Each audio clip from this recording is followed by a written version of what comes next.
De que usted ha defendido la gestión que adelantaba y que ya pues hay una posición del jefe de debate político sobre lo que usted hizo. Independientemente, ¿usted cree o reconoce algún error en el trámite de esa gestión que adelantaba? Bueno, no sé si en el trámite, pero sí tengo que reconocer que en el momento coyuntural, sí, indiscutiblemente, el cruce de tiempos entre la agenda de una campaña y la agenda de lo que nosotros estábamos trabajando como derechos humanos, como bienestar humano, a lo largo y ancho del territorio nacional con la Comisión Intereclesiástica, pues ahí sí, en ese cruce, no de cuentas, sino de caminos, de sincronicidades más bien, claro que sí, ahí se afectó sin quererlo, sin pretenderlo, pues la campaña pues de Gustavo y todo lo que alrededor de ese momento pues se ha generado, se ha cargado y se ha inventado, ¿no? Porque es es un 90% más lo que se ha inventado que lo que en realidad fue. Y eso nos pone a pensar también el tipo de dinámica mental, sociológica, sobre el cual estamos construidos los colombianos, sobre el universo de las sospechas, de las suspicacias, que no generan verdades, sino que generan un universo de irrealidades a través de las cuales nos construimos cotidianamente en el diario que hacer, y bueno, que no nos llevan a nada constructivo, sino a cuestiones destructivas. Pero sí, tengo que reconocerlo, Julio, y bueno, eso sí lo he reconocido. Pero esta no es la disculpa que pide el senador Roy Barreras. Usted reconoce que no era el momento, que se cruzó en un momento pues efervescente de la campaña, pero este no es el perdón que le está pidiendo Roy Barreras. Para nada, Julio, para nada. Roy Barreras está tratando de que yo haga más bien un acto de expiación social y que me flagele por lo que él considera un error, pero que yo ahí sí no lo acepto. ¿Por qué? Nosotros hemos recorrido durante ya más de 2 años territorio por territorio profundo en este país. Hemos estado en las comunidades más olvidadas, menos visibilizadas, en territorios difíciles donde no llega ningún candidato al Senado de la República, donde hemos estado con esas comunidades trabajando frente a frente de manera transparente y honesta, viendo sus necesidades, sus dificultades de vida cotidiana, sus propuestas y proyectos, nunca escuchados por nadie para tratar de llegar a hacer realidad sus proyectos. Allí en esas comunidades, en esos territorios, nosotros sí, de frente con la Comisión Intereclesial, hemos pedido perdón a las personas que son, a los campesinos, a los obreros, a los indígenas, a los afrodescendientes, les hemos pedido perdón, un perdón histórico además, por el tipo de indignidad de vida que les hemos causado. Y eso, en eso sí, de convicción lo hemos hecho. Pero que venga un personaje que nos diga, el doctor Roy, que tengo que pedirle perdón a la campaña, al pacto histórico y a la sociedad por algo que en nuestro trabajo estamos convencidos y lo hemos hecho, que ha sido hablar, practicar, generar acciones en los territorios de perdón, de amor, de reconciliación, de estar convencidos que el único camino que nos lleva a este país hacia la construcción como sociedad y una identidad como sociedad es la paz. Entonces ahí sí estamos en universos muy diferentes. Creo que son otros los que deben pedir perdón, ¿sí?, por X o Y razones a la sociedad colombiana y sobre todo a estas comunidades profundas, y no han ido ni siquiera por televisión a esos territorios profundos a pedir perdón, porque allá sí es donde se debe construir el perdón social. O sea que el que debe pedir perdón a esas comunidades es Roy Barreras. Yo digo que en sentido general muchísimos, porque es el alma, el espíritu, la esencia misma del pueblo colombiano está en esos territorios, y allá esos territorios están completamente olvidados. La apuesta por la cual tuve que entrar al hospital fue una apuesta de reconciliación, paz y perdón en Cacarica, en la conmemoración de los 25 años de la Operación Génesis, donde se invitó a todo el mundo. donde solamente en actos de audio-video estuvo la presencia de Gustavo, pero se había invitado a otros candidatos, no solamente a la presidencia o precandidatos a la presidencia, sino al Senado de la República, y no fue ninguno. No fue ninguno. Entonces, ¿de qué estamos hablando cuando hablamos de proyectos de país? ¿De qué estamos hablando cuando hablamos de reconciliación y de reconstruir un nuevo país? Si no es estando allá, sudando de frente con las comunidades que bien lo necesitan y que a través de las generaciones, la historia misma nos ha demostrado cómo han sido invisibilizadas, olvidadas, degradadas y les hemos hecho perder su dignidad total. Entonces, ahí es donde se construye el verdadero perdón, y ese es el sentido de la palabra y del concepto de perdón social. No es un aspecto teórico o académico que se pronuncia en universidades, en grupos por aquí y por allá, o en los medios de comunicación, sino es una acción social de trabajo directo en los territorios, Julio. Entonces, yo sí he pedido perdón, la Comisión Intereclesiástica ha pedido perdón allá en las comunidades, y entonces estamos de alguna manera limpios en ese sentido, pero otros no. Don Juan Fernando, en estos micrófonos habló uno de los detenidos, un alcalde, detenido, por supuesto, condenado por delitos muy graves, y dijo que efectivamente se han presentado este tipo de conversaciones con esa comisión, pero que en ningún momento se ha hablado de rebajas o de reconsiderar sus penas. Sin embargo, como usted sabe, todo esto lo origina un reporte del canal Caracol, de su unidad investigativa. Allí reposa un chat de uno de los detenidos que él sí habla de rebajas de pena.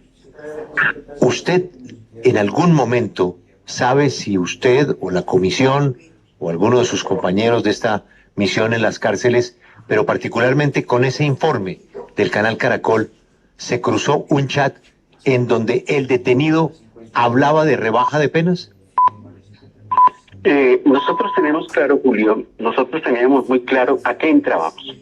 Eso sí lo teníamos completamente claro, y nuestra entrada a esos procesos siempre ha sido 100% y exclusivamente en función de los derechos humanos, de la experiencia humanitaria dentro de las cárceles.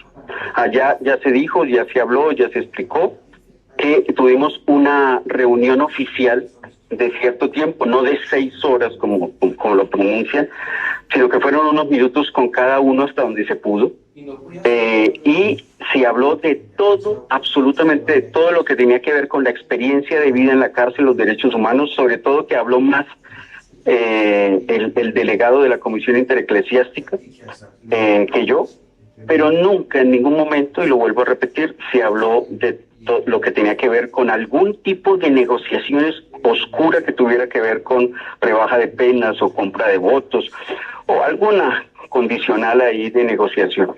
Eso quedó, eso es claro, es así. Después están hablando más bien de algo que se han inventado en esos constructos que se llama el pacto de la picota. Por Dios, Julio, el pacto de la picota. Yo no me voy a meter en la discusión política. Yo voy a los hechos de lo que pasó.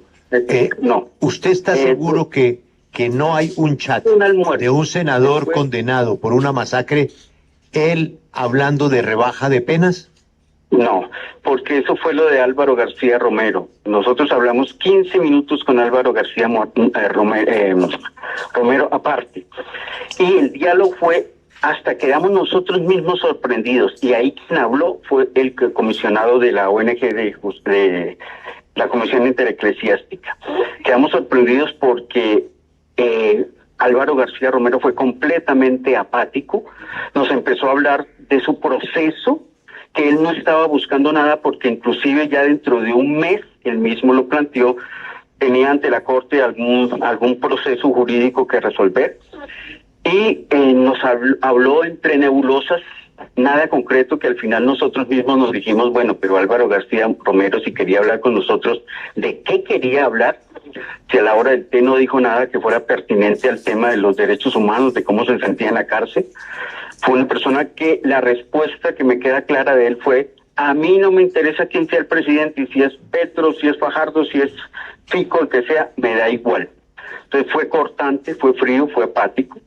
Es un señor muy elegantemente vestido, muy bien hablado, pero pero completamente ya desconectado de cualquier concepto de realidad política en Colombia o electoral. Y así fue, así fue. Sí, pero yo quisiera leerle unas declaraciones que usted dio en un medio de comunicación textualmente. Usted dice, de la parte del perdón social, lo que los motiva es saber si podría haber para ellos, desde el punto de vista de ellos, una rebaja de penas. Después de todo, el proceso es el que ellos tienen.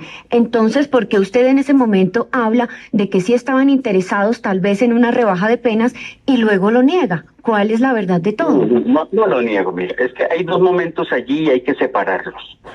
Entonces, hay dos momentos y eso también quiero dejarlo completamente claro. Uno, la entrada oficial de nosotros, que estaba programada por tarde hasta el mediodía, y la hicimos, donde no se habló de ningún tema en particular, de eso. Ninguna negociación, sino solamente el proceso de derechos humanos. Segundo, después vino... Nosotros teníamos que salir urgentemente porque había viajes, tanto el delegado de la ONG como yo teníamos que salir porque teníamos otros viajes. Sí. Y salimos, intentamos salir y cuando llegamos a donde tocaba hacer el proceso de verificación de la salida, nos dijeron que era imposible salir al mediodía. Pero entonces, para ser claros en ese punto que le pregunto, ¿sí hablaron de rebaja de penas como usted lo dijo? Espérate, porque es que por eso no me gustan las entrevistas, porque empiezan a inducirlo a uno a querer buscar y llevarlo hacia la respuesta. Yo no lo estoy induciendo, yo estoy leyendo textualmente unas declaraciones suyas. Cuando nosotros intentamos salir, no nos dejaron salir. Entonces nos dijeron, la salida es hasta las 2:30 a 3 de la tarde, que es la salida oficial. Entonces, ¿qué hacíamos nosotros? No pudimos salir, no había forma. Entonces tuvimos que quedarnos 2 horas y media allí. Entonces, en el proceso, como ya era el mediodía, almorzamos allá, ya no en disposición oficial, sino ya nos sentamos y empezamos a escuchar, ojo, a escuchar los comentarios de los que estaban allí. Y claro, ya en ese proceso que no era oficial, las personas empezaron a decir ya sueltamente sus comentarios. Entonces, sí, claro, una pregunta fue, ¿habrá dentro del concepto de perdón social algo que tenga que ver con nosotros? Ya no en un proceso oficial, sino en una dinámica más relajada. Y ya a título personal, ya no a título oficial, sino a título personal, empezamos a escucharlos. Y fue cuando nos empezaron a hablar de su vida, cómo había sido, de que si eso les podría servir. Nosotros no tenemos ninguna respuesta ni podemos dar ninguna respuesta con respecto a eso, ni en términos oficiales, ni en términos ya personales. ¿Por qué? Porque no era nuestro compromiso con eso. Pero que indiscutiblemente uno que otro sí quería saber, porque es lógico, porque son seres humanos que no se nos debe olvidar, que llevan 11, 15 años allá recluidos y querían saber si eso les cobijaba a ellos o no. Punto. Hasta ahí. De ahí empezar a pensar o construir, que es que entonces fuimos para construir una especie de negociación por debajo cuerda con ellos a través de los votos. Creo que lo dejó claro el mismo que habló con Caracol. Entre ellos no se reunían ni 5.000 votos actualmente. Entonces no era el lugar para ir, como pretenden otros pensar o hacer pensar a la sociedad colombiana, que íbamos a ir a hacer algún tipo de negociación. Punto. Eso fue todo. Y ahí terminó todo a las 2:30 más o menos. Entonces pudimos salir y eso fue todo lo que sucedió. ¿Usted tuvo alguna reunión privada con alguno de ellos en las casas fiscales? No, nunca. Primero, no he ido nunca a una casa fiscal. Y es así. Entonces, no he tenido nunca una reunión. Por ahí he escuchado chismes y cosas, pero nunca. ¿Y usted se reunió con el señor Ramiro Suárez Corzo? Ramiro Suárez Corzo, no.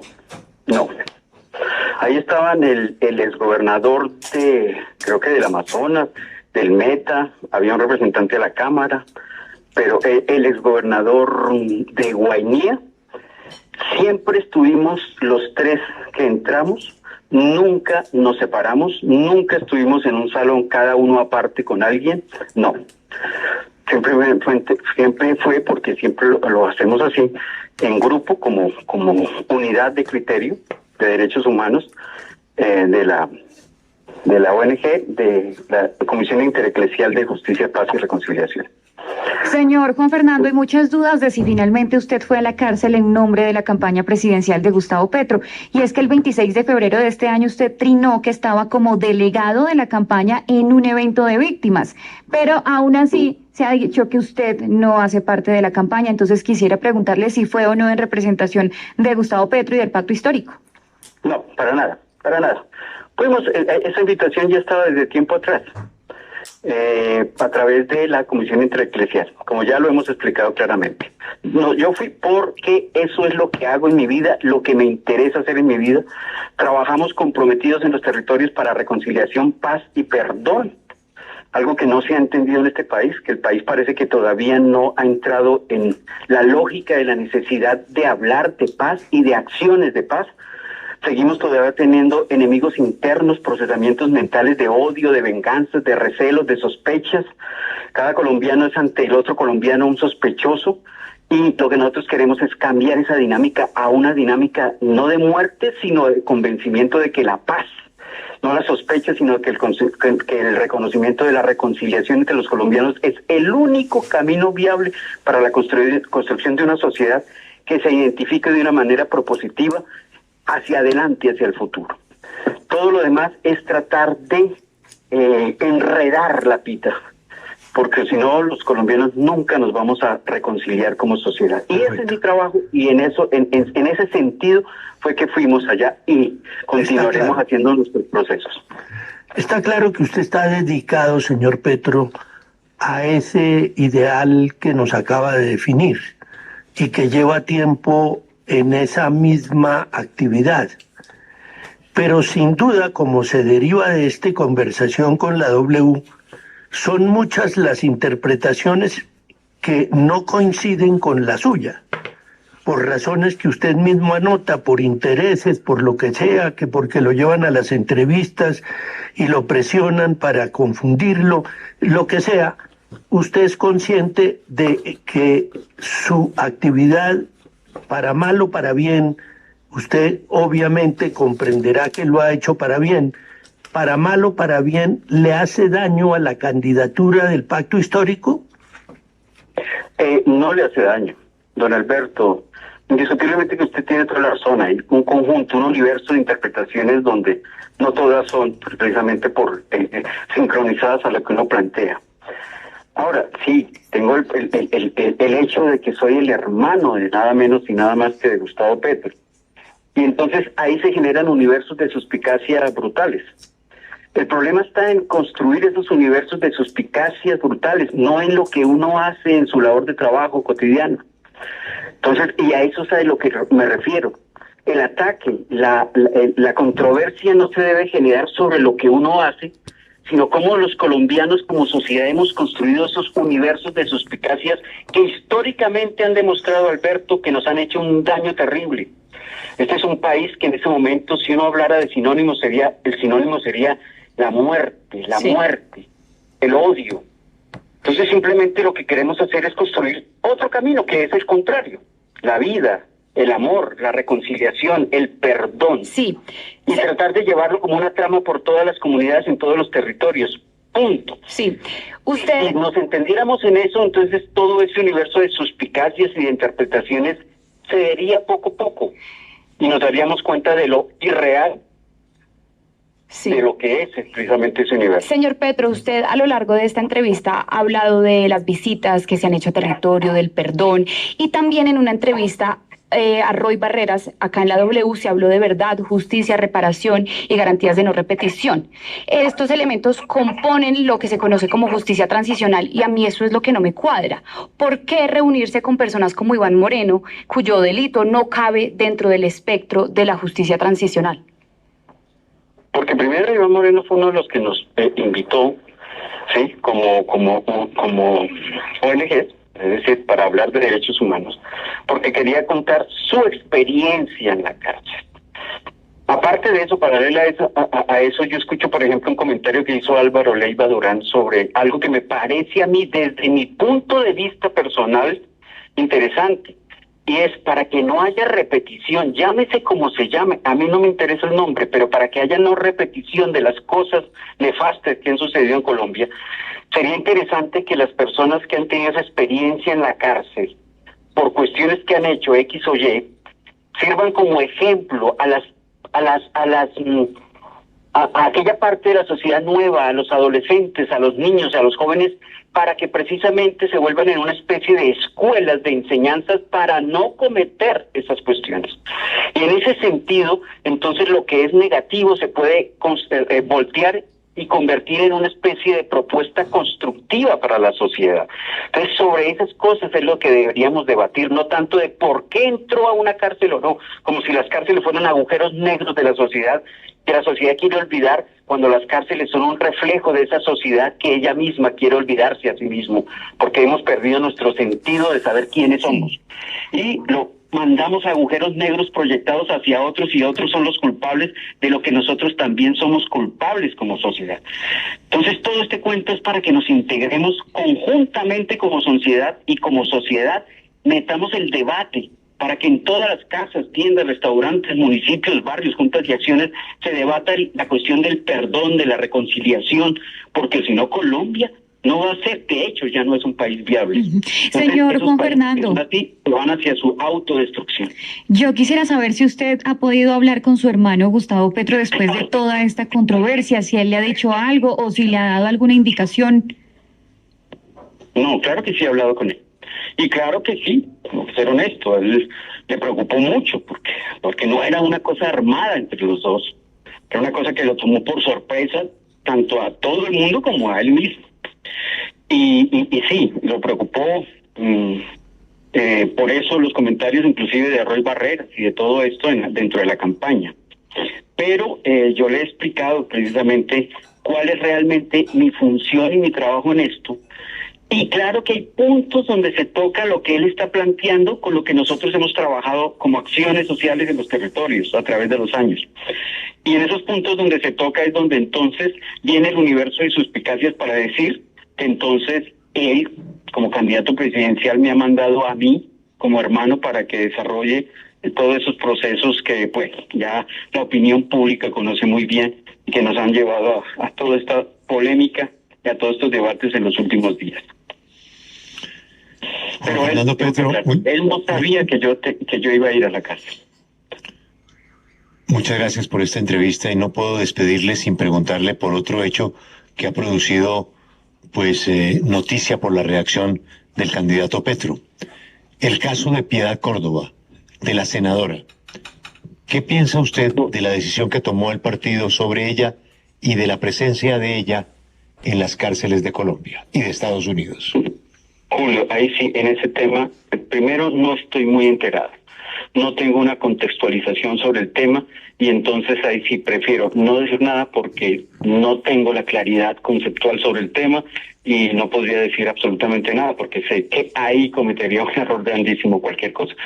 Las decisiones que yo le he aprendido a escuchar a Gustavo cuando toma decisiones es porque toma decisiones de frente, que son claras, son transparentes y por algo las toma, pero no puedo decir absolutamente nada sobre el tema porque no lo conozco y no quiero decir cosas que no son. Entonces, esa es mi respuesta y les agradezco por esta entrevista, Julio, Alberto, y a todos los que de la W pues siempre nos han escuchado. Él es Juan Fernando Petro, muy amable. Muchas gracias por atendernos. Que me ha faltado a ustedes y bueno, bendiciones y que tengan un excelente día.